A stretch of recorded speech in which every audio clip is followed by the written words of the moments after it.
understand. Okay, so I should start again. Okay, so accuracy and fact checking is the key consideration which you should keep in mind along with other considerations.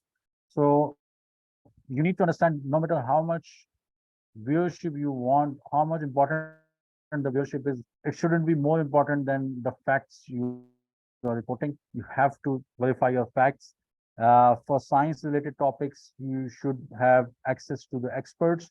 You should have access, you know, you should ideally check if the claims are peer reviewed in some sort of a journal article or paper, or at least they have been announced by a team of scientists and experts in a way with that they have presented the data as well to the wider community so that some people can cross validate them, simplifying complex concepts.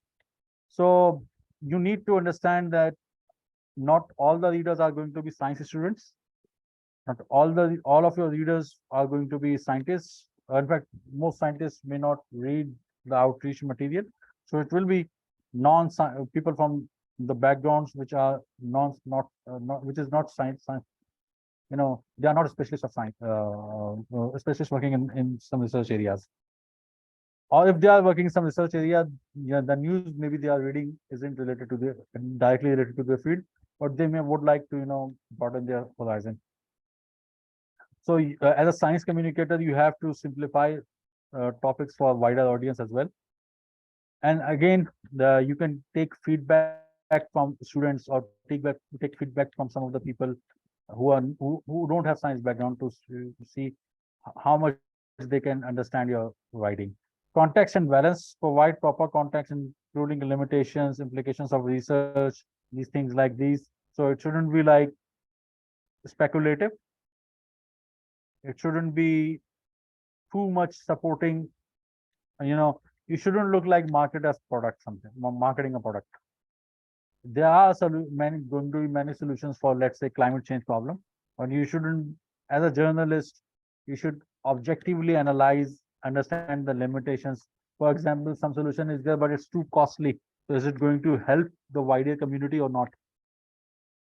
So you have to mention that this solution is also expensive and be challenging for the common people to afford. So transparency and sources and conflicts of interest. That is very important.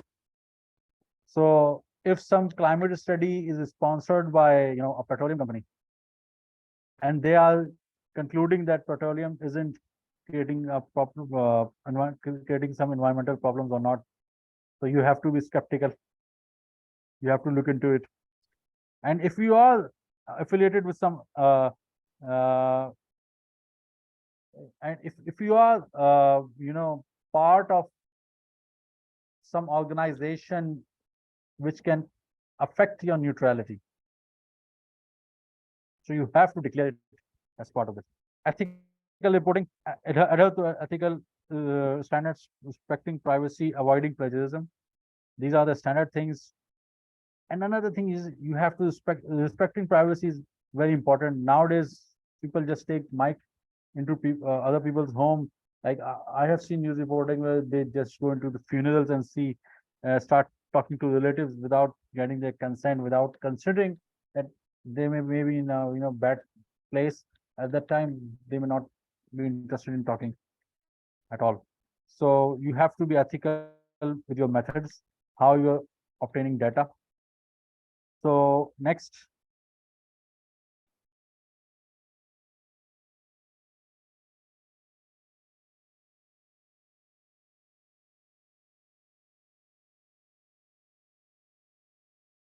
Okay, so yeah.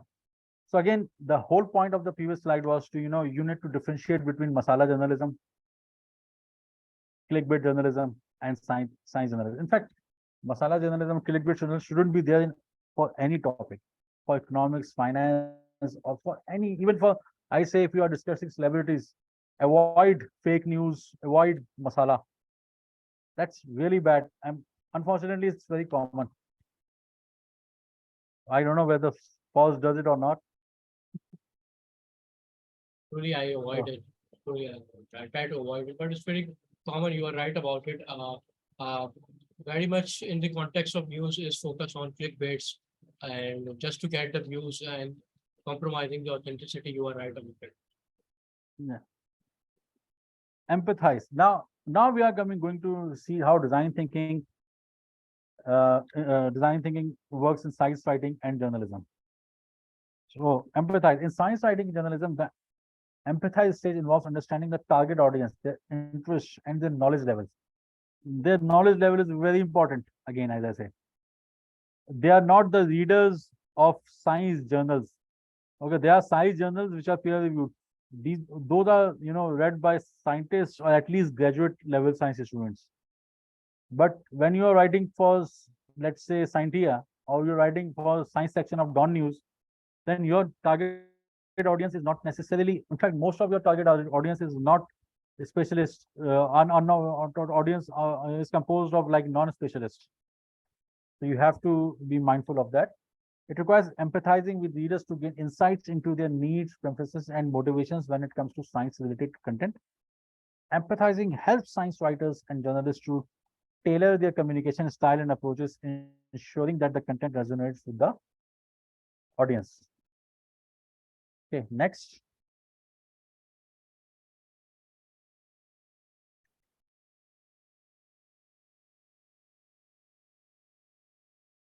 Define. The define stage involves clarifying the purpose and scope of the science writing or journalism piece, and entails defining the key message or story that the writer wants to convey to the audience. Define the goals and objectives. Defining the goals and objectives helps science writers and journalists to structure their content effectively, ensuring clarity and relevance. So whatever points, whatever key items you want to address, you should, write down on a paper, make some points, and then, it will help you in, developing a line of action to work on. It will help you. Telling this in theory, but when I write papers, sometimes I even forget that. I just start doing things and then suddenly realize I'm, moving in many directions. So I go back and, then I realize, okay, I should do this. So this is something which is very useful. You can try it. Next, ideate.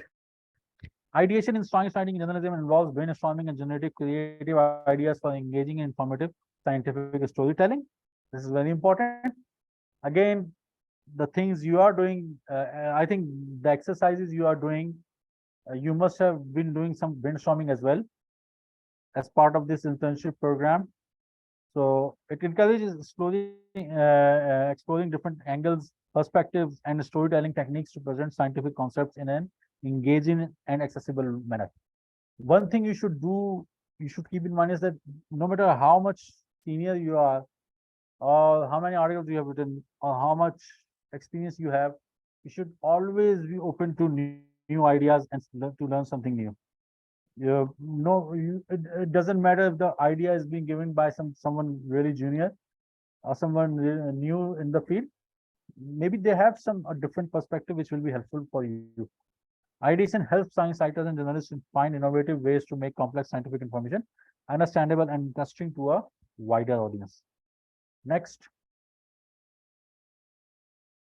prototyping in science writing and journalism involves creating draft versions or outlines of the content to visualize the structure and flow. It may include creating a sample article, an outline, or a storyboard to map out the key points and narrative structure. So for a video, it can be some sketches of what you are trying to do, maybe some block diagrams, or maybe some images, or you already have to compile a basic idea, to make a basic idea. Prototyping allows science writers and journalists to refine the content organization and ensure a logical and engaging progression of ideas. Next, test. Testing in science journalism, writing and journalism involves gathering feedback from readers and target audience members to evaluate the effectiveness of the content. It can be done through surveys, interviews, observing readers' responses, and engagement. And it can only be about one article, or it can be about one issue, or it can be about multiple issues, let's say for Scientia magazine. So you can do it for many purposes. Testing helps science writers and journalists understand how well the content is received, whether it achieves the intended objectives, and provides an opportunity for refinement based on audience feedback. Now, science writing doesn't only involve journalism. Sometimes, let's say you have public awareness messages, you have material infographics, let's say released by World Health Organization or government of Pakistan about COVID-19. So they may want to get the feedback from the people, at least some of the people, to see how people are receiving, how people are, receiving that information. Are they able to understand it? Is it written in a way that it will engage the people into, actually applying the precautions they are conveying about COVID-19 or not? Things like these. Overall, applying the stages of design thinking to science writing and journalism can lead to more impactful and reader-focused content. It ensures that the content aligns with audience needs, presents complex concepts effectively, and engages readers in an accessible and meaningful way. The question is accessible in meaningful way, because the whole point of design thinking is to be user-centric, customer-centric, and in case of science journalism, reader-centric or viewer-centric if you are making videos. So you have to keep your audience in mind. Next. Now, run the video how not to spread awareness regarding science issues, scientific issues in public. It's just a small video. You may like it.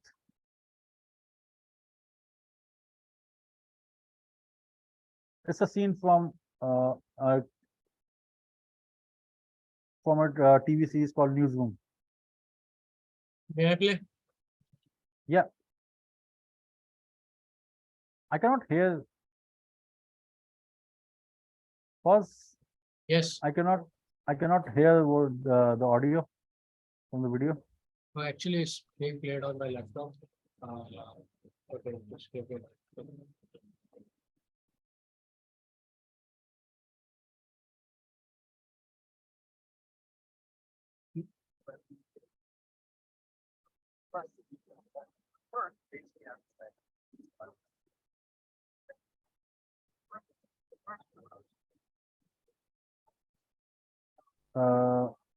Still it's very low. It wouldn't play in that way, I guess, because I'm using my headphones. Okay. Okay, yeah. Use share screen option and share the video. Okay, let me on the subtitles. Would that work? Depends how good they are going to be. Okay, let's see.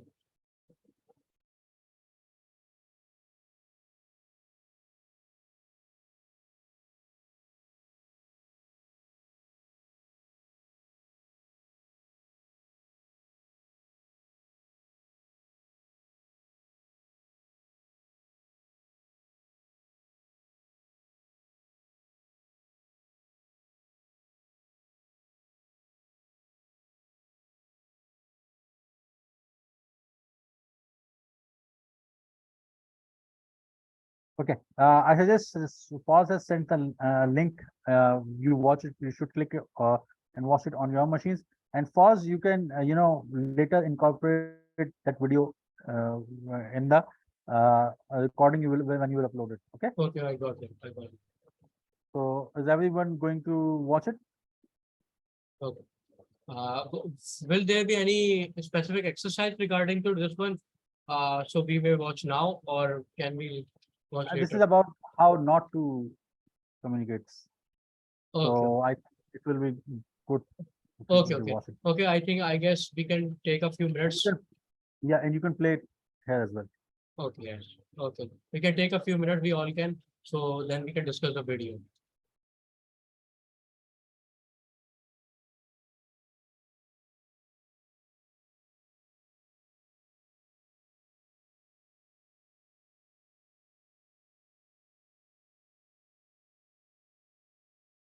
Okay, one thing you can try is remove the headphones and then maybe share so that Zoom will use the speaker audio. Okay.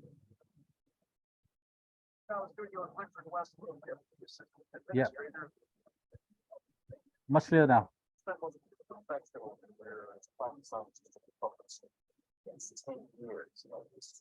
You can begin from the start. Starts. Is a program specialist. Was- And you have a PhD in climate science from Stanford. Yes, and another in chemistry with a master's in biology. Okay. Tell us about the findings in the report that was just released. The latest measurements taken from Mauna Loa, Hawaii, indicate a CO2 level of 400 parts per million. Just so we know what we're talking about, if you were a doctor and we were a patient, what's your prognosis? 1,000 years, 2,000 years? A person has already been born who will die due to catastrophic failure of the planet. What did he just say? Can you expand on that? Sure. The last time there was this much CO2 in the air, the oceans were 8 feet higher than they are. Two things you should know. Half the world's population lives within 120 miles of an ocean. And the other? Humans can't breathe underwater. You're saying the situation is dying. Not exactly. Your house is burning to the ground, so which it's got. Your house has already burned to the ground. Situation's over. So what can we do to reverse this? Well, there's a lot we can do with 20 years ago or even 10 years ago than now. No. Can you make an analogy that might help us understand? It's as if you're sitting in your car in your garage with the engine running and the door closed and you slipped into unconsciousness. That's it. What if someone comes and opens the door and you're already dead? What if the person got there in time? And you'd be sick. Okay, So now what's the CO2 equivalent of the getting there on time? Shutting off the car 20 years ago. you sound like you're saying it's hopeless. Yeah. Is that the administration's position or yours? There isn't a position on this any more than there's a position on the temperature at which water boils. The administration, let me try to, your administration. And don't forget, I need you to Support stretch solar, 40. clean coal, nuclear power. I think, is it audible now? May I play it over again for everyone? Yes, clear now. So Okay. most of the thing is covered actually. You can start from again now. But most of the thing is covered. Just say The assistant that you administrator. say he's communicating the climate expert is communicating with the general public, and he's like creating panic without even considering that most of the people go into the panic mode. If you want to create I awareness think, about something, the last I think I should replay. It would only take 3 minutes. It would yeah, be. yeah. But first, ACN's Maggie Jordan filed this report. A great warning today from scientists at the National Oceanic and Atmospheric Administration. The world has passed a long-feared milestone. The amount of carbon dioxide or CO2 Yeah. in the atmosphere I'll take you to the studio now. Okay. Reaching a concentration not seen on the earth in millions of years. Scientists are predicting the level to dip below. Well, we're running late. Can we tease the interview out another 40 seconds? Yeah. 10 30 million seconds. tons of carbon out of the air. But Oh, sadly, wait. that will only do It's immediate. So there won't be any hard questions. I'm just gonna ask you to expand on the report, pretend you're an expert witness and I'm your lawyer. Sounds good. Intent. Stand by camera one. 450 parts per million will soon be crossed. The question remains, how will we respond? And joining us now in the studio is Richard Westbrook, Deputy Assistant Administrator of the EPA. Welcome. Thank you. Mr. Westbrook, you spent most of your professional career as a climate scientist in the public sector. Yes, 10 years as a supervisory management in the Office of Environmental Information. And before that, I was a program specialist in the EPA's Resource Management Division. And you have a PhD in climate science from Stanford. Yes, and another in chemistry with a master's in biology. Okay. Tell us about the findings in the report that was just released. The latest measurements taken at Mauna Loa in Hawaii indicate a CO2 level of 400 parts per million. Just so we know what we're talking about, if you were a doctor and we were the patient, what's your prognosis? 1,000 years, 2,000 years? A person has already been born who will die due to catastrophic failure of the planet. What did he just say? Okay, can you expand on that? Sure. The last time there was this much CO2 in the air, the oceans were 80 feet higher than the land. Two things you should know. Half the world's population lives within 120 miles of an ocean. And the other? Things can't breathe underwater. You're saying the situation is dire. Not exactly. Your house is burning to the ground, the situation's dire. Your house has already burned to the ground. Situation's over. So what can we do to reverse this? Well, there's a lot we could do from 20 years ago or even 10 years ago, but now. No. Can you make an analogy that might help us understand? Sure. It's as if you're sitting in your car, in your garage, with the engine running and the door closed, and you've slipped into unconsciousness, and that's it. What if someone comes and opens the door? You're already dead. What if the person got there in time? You'd be sick. Okay, So now what's the CO2 equivalent of the getting there on time? Nothing off the car 20 years ago. you sound like you're saying it's hopeless. Yeah. Is that the administration's position or yours? There isn't a position on this any more than there's a position on the temperature at which water boils. The administration, let me try to, your administration. And don't forget, I need you to Wind, stretch. solar, clean coal, nuclear power, raising fuel economy standards and building a more efficient electrical grid. Yes, And that would have been great. let's see if we can't find a better spin. People are starting their weekends. The report says we can release 565 more gigatons of CO2 without the effects being collected. It says we can only release 565. So what if we only release 564? Well, then we would have a reasonable shot at some form of dystopian post-apocalyptic life, but the carbon dioxide in oil that we've already released is 2,795 gigatons. So, What would all this look like? well, mass migrations, food and water shortages, spread of deadly disease, endless wildfires, way too many to keep under control. Storms that have the power to level cities, blacken out the sky, and create permanent darkness. Are you gonna get in trouble for saying this publicly? There, Mr. Westbrook, We want to inform people, but we don't want to alarm them. Can you give us a reason to be optimistic? well, that's the thing. Well, Americans are optimistic by nature. And if we face this problem head on, if we listen to our best scientists and act decisively and passionately, still don't see any way we can survive. okay, Richard Westbrook, Deputy Assistant Administrator of the EPA. Thank you for joining us.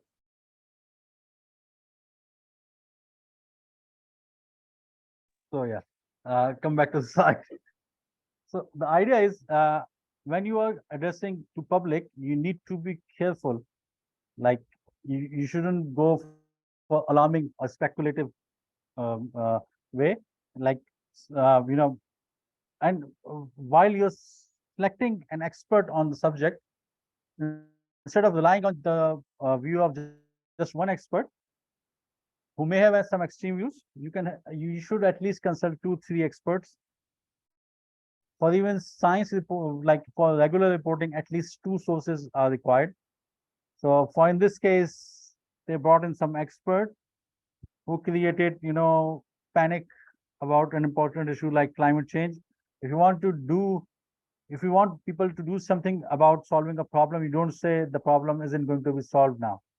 It's over. That's not the way, to do this. So you have to have a balanced approach. You have to consult with multiple people and, avoid creating an alarming situation unless it's extremely required, but you have to be careful about the wording you are choosing. Because, for example, in COVID-19, some people were creating a picture where nothing was going to survive. Everything is going to be doomed. No, people will die in millions. Even in Pakistan, people were speculating that millions will die. But we saw that with careful planning and careful spreading of awareness, Pakistan did quite well. So even in some careless journalists, they decided to become medical experts, infectious disease experts, and they were spreading some really, I would say, nonsensical information. They were spreading the like I've seen a journalist saying 50,000 or 1 lakh people will die within a week. It didn't happen at that time. A lot of people did die, but it happened over a considerable amount of time, because once you are making it, making an assumption, you have to keep multiple things in mind, like what sorts of measures health authorities are taking, what sorts of measures people are taking. People have different immune systems, populations have different immunities, so that kind of things. And see, in fact, and as a journalist, we are not, or science scientists, we are not experts, or and taking views from one, two extreme experts, one of extreme expert may not help either.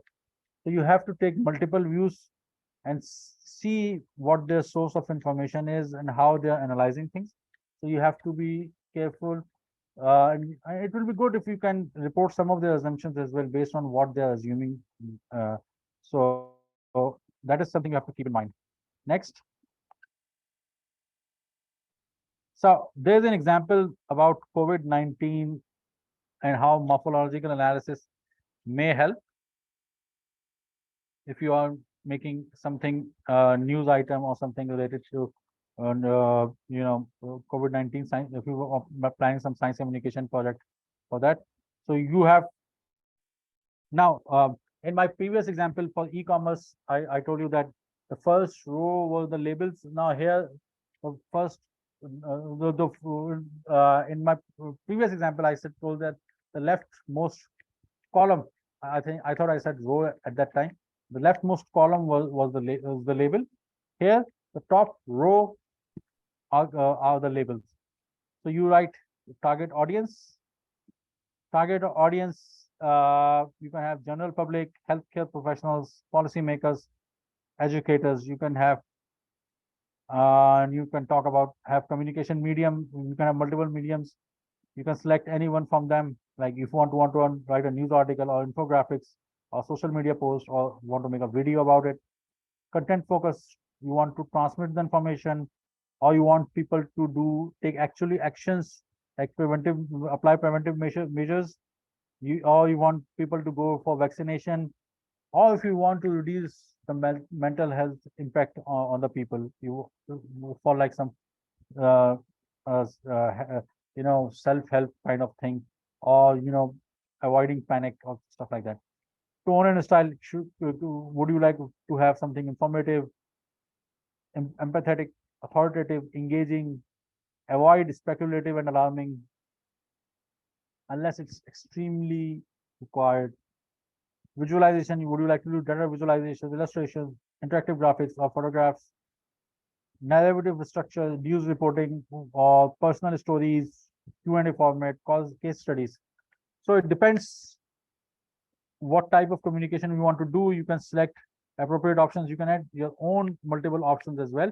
So I will give you a task sort of, which you can show it to FOS or other moderators. After let's say after 1 hour or 2 hours, or maybe next day of this talk, depends on how much time FOS wants to give you. So you can, I suggest you to make this kind of grid and have brainstorming session about multiple topics like life on Mars, or life on Mars, or if you want something to write about cosmology, I have given, you can go to next slide about the cosmology example as well. So you can have different options in cosmology as well. So life on Mars, or climate change. You just saw a report on climate change, how I think you can do a lot better than him, that person. So it can be any topic, climate change, life on Mars, or whatever Scientia is going to focus on the next issue. So FOS can give you a task to make a matrix for this, morphological analysis for this, and write or prepare something, because I think Scientia as a website can have interviews, Q&A interviews sort of. You can have blog style writing. You can have detailed feature articles. You can have videos as well, I think. Videos can be attributed in a way of links, but on our socials, we can always share videos. Yeah. So, or you can have infographics. So you can have different options, and you can you choose different topics, and then make this type of grid. So you can plan your next edition of Scientia like this and engage the interns to go through this exercise and pick one set of things. Like in the e-commerce example, I told that circle one item from each category and then make it a plan of action to use that. So I suggest to do this similar for Scientia's next edition, and engage your team. Now it can be a real edition, or you can have a mock edition for interns. Yes, yes, I guess as doing this exercise, it would help us a lot to gather our ideas and then minimizing them into more objective way as you have defined.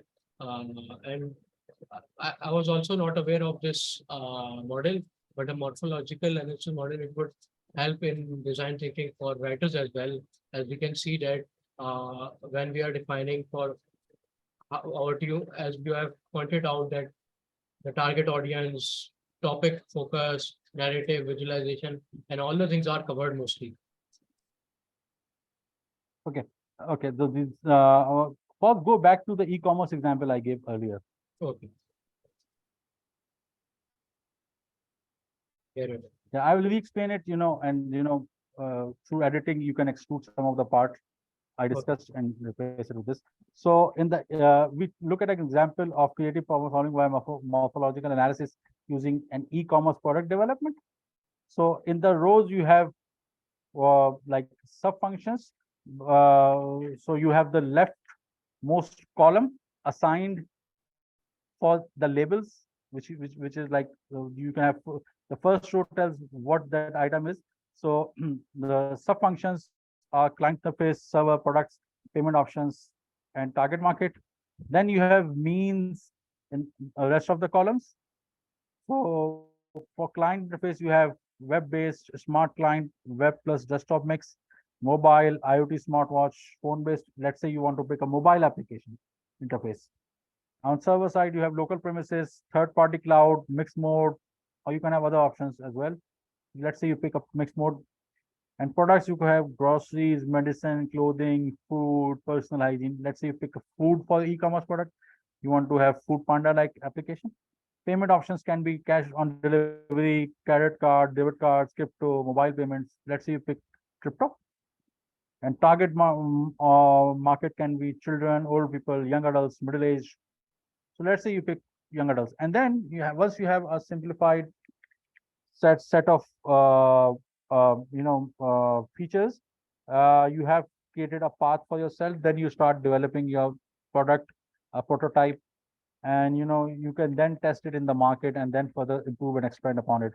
If you want to take a lot of options at once, that will become very problematic for you. Your mind will scatter, and your path, you won't be able to have a very well-defined approach, and you may not go anywhere. So you have to be careful where your starting point is. Start simple, and then gradually you add things once you have started seeing the results from the simplest approach. Okay. Okay. Take Okay. first. Okay. I guess now as we have ended the slides, I think we can take some questions. You can raise your hand if you have any question, or you can send it in the chat section as well regarding design thinking, the whole idea. And